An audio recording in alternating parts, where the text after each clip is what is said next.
Menigte jong mense betree die grootmenswêreld met kwalifikasies, maar min betree die wêreld met voorbereiding vir wat buite die klaskamer wag. Ons gesels vandag met Andrei Elof oor sy nuwe boek Street Smart in Suid-Afrika. 'n Praktiese gids vir diegene wat skool verlaat en jong volwassenes wat moontlik kan help om die lewenskennis en vaardighede wat nie noodwendig in die klaskamer bespreek word nie, op te doen. Baie welkom hier by ons. Baie dankie. Goed, nou die boek is geskryf om die gaping basies te vul, as 'n mens so kan sê, tussen skool verlaat en dan ook daai hele proses om volwasse te word. Waar en hoe het jy agtergekom dat daar so 'n gaping is? Ek dink ons ou mense en almal van ons beleef dit daagliks, dat jy dinge doen, en jy is glad nie gekwalifiseer nie, jy weet nie hoe werk dit nie, en dan begin jy nou maar met 'n ding. Dis altyd 'n probeer fouteer aksie en jy betaal skoolgeld. Ek meen, ons almal is maar deur die meule, jy weet, jy's klaar gestudeer met jou M-graad, maar jy weet eintlik nou nie hoe werk dinge nie. En al jou ouers sê vir jou, hulle probeer, en party van hulle vergeet hoe dit werk. Die skole, universiteit te leer jou nie hierdie goeters nie, om paraat te wees, om nou eintlik 'n goeie burger in Suid-Afrika te wees nie. En dan vat jy nou maar die wêreld, en ek meen die meeste advies wat jy kry is om die braaivleisvuur en elders, en dan betaal jy maar skoolgeld.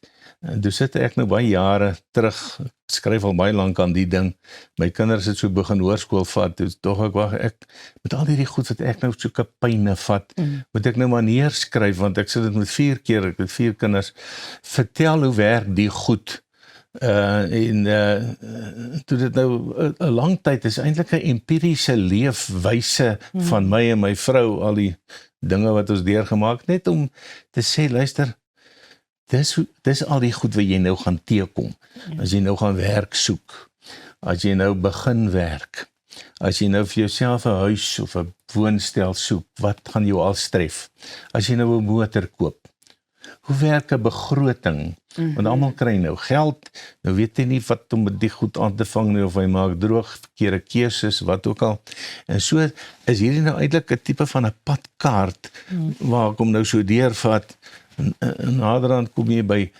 saamwoon of trou, en al die wette wat jy nou daar so negatief beïnvloed, of positief, en dan gaan ek nou aan, jy moet later 'n testament hê, nou maar weet dit. En nou gaan jy deur die ding, wat van vriende en troeteldiere, en jy kry nou kinders. Ek het nou maar my ervarings oor kinders, ek sê, hierdie boek is nou eintlik so, as jy hom lees, dan jy nou maar self besluit hoe jy dit sal doen, maar dit laat jou dink. Want ek sê altyd, as jy effenskundig en jy het al daarvan gehoor, dan bring dit die frustrasiedrempel so 'n bietjie af. As jy nou weet jy gaan 3 ure staan in die ry vir daai lisensie, dan vat jy maar 'n koffiefles en 'n koerant saam. Maar as jy dit nie weet nie, dan raak jy vuur warm daar onnodiglik so. Hoe meer jy weet, hoe beter vir jouself. Ja. En iewers in die boek probeer ek ook vir die ouens sê, entrepreneurskap, waaraan jy alles moet dink. En baie ouens sê vir jou, man, ek wil nie vir 'n baas werk nie.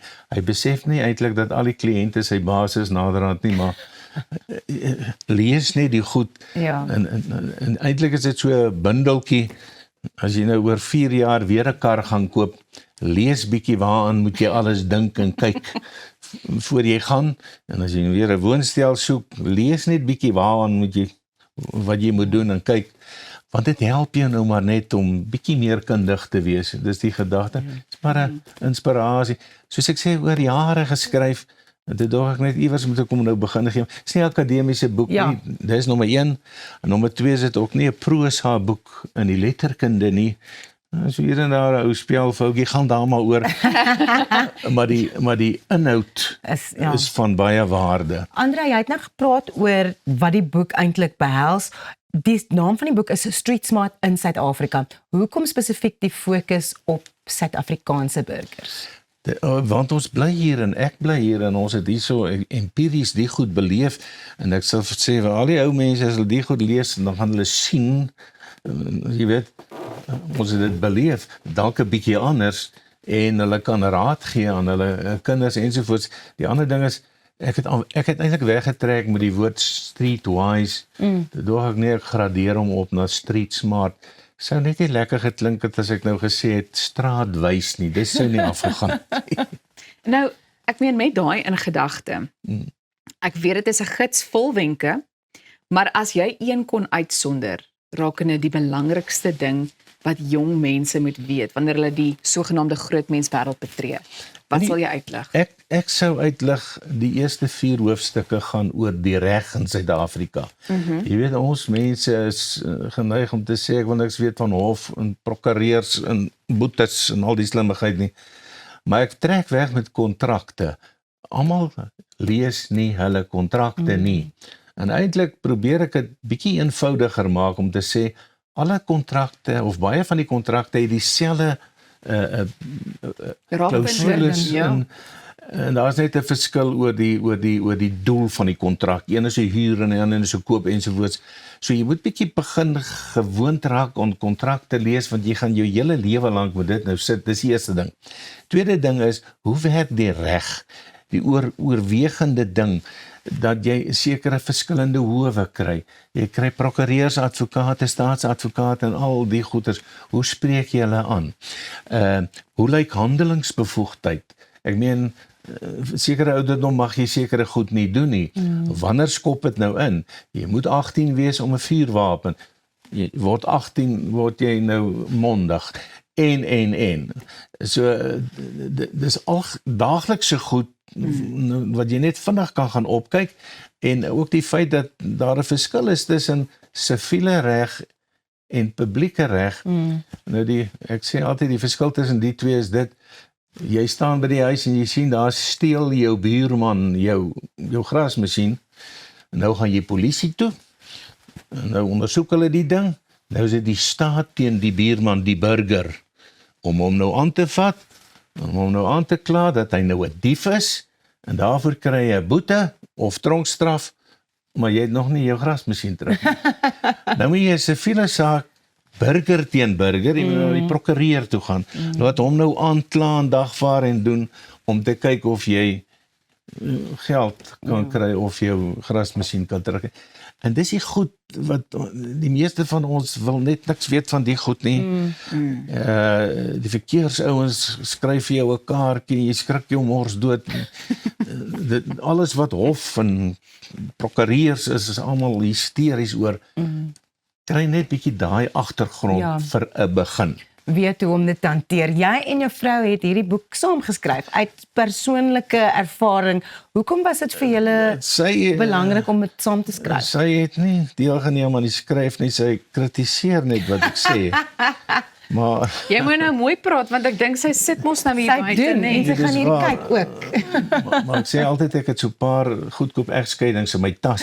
So, maar nee, ons het dit saam beleef en sy lees die goed en sê altyd vir my, ek moet sekere goede woorde nie sê nie.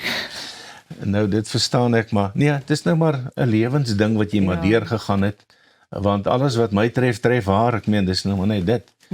So, dis maar 'n lewenservaring. Baie belangrik. Gestel nou maar daar is iemand wat nou ingeskakel is en hulle wil graag hierdie boek in die hande kry, hierdie gids. Ja. Waar kan hulle dit in die hande kry? Die boek is in my tas. Okay. Maar dan gaan hulle nogal sukkel, nee? Nie regtig nie. Hulle moet ek sal my e-pos gee. Ja. En dan kan hulle my daardeur kontak, dan sal ek vir hulle, en ek kan enige plek in Suid-Afrika aflewer, van Koekenaap tot in die Kaap. Ek het 'n bende wat dit doen. Ja, en die goed het nooit, ek het met die vorige boek het ek seker 250 weggestuur, niks het weggeraak nie, want ek op my selfoon kry ek die hoe die ding loop. Ons het 'n paar sekondes oor, so vinnig die e-posadres. Andrei.elof@hotmail.com. Dankie Andrei, ons sal daardie besonderhede natuurlik op ons sosiale media bladsye ook deel. Ons kuier net hierna by die Voortrekker Monument se Theatermuseum en loer ook in by die Tierlantjintjiesmark. Bly ingeskakel, ons gesels nou weer verder.